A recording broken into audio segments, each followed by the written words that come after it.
কি ছেলে হলো তাই দেখতে এলাম। ও কাকিমা বসুন, এই ছেলে হয়েছে আমার। ও ছেলে হয়েছে, তা ভালো ভালো। তা তোমার কপাল তো দেখছি খুব ভালো গো। ও দিদি, তুমি তো দেখছি লক্ষ্মীমন্ত বউ এনেছো, তোমাকে তো নাতি দিল। তা কই দেখি, দাও দাও দেখি তো ছেলেটাকে একবার দাও না। বাহ, ছেলে তো খুব ভালো দেখতে হয়েছে, পুরো ওর বাবার মতো। তা মিষ্টি কবে খাওয়াচ্ছ বলো? ওই গো বৌমা, কি করছো? তা তোমার কি ছেলে হলো তাই দেখতে এলাম।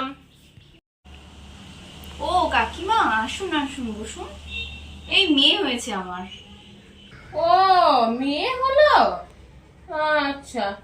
তা কি আর করবে বলো, তোমার কপালে ছেলে নাই। ঠিক আছে। ও দিদি, দুঃখ পেও না গো, তোমার কপালে নাতি নাই, কি আর করবে বলো, তোমার কপাল খারাপ গো। তা মেয়ে কার মতো দেখতে হয়েছে, তোমার মতো নাকি বৌমা?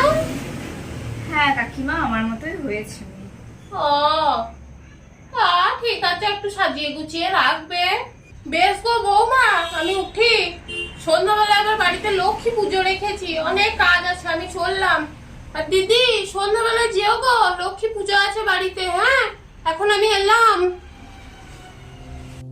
হাই রে সমাজ, বাড়িতে লক্ষ্মী পুজো করছে আর বাড়ির লক্ষ্মীকে অপমান করে চলে গেল।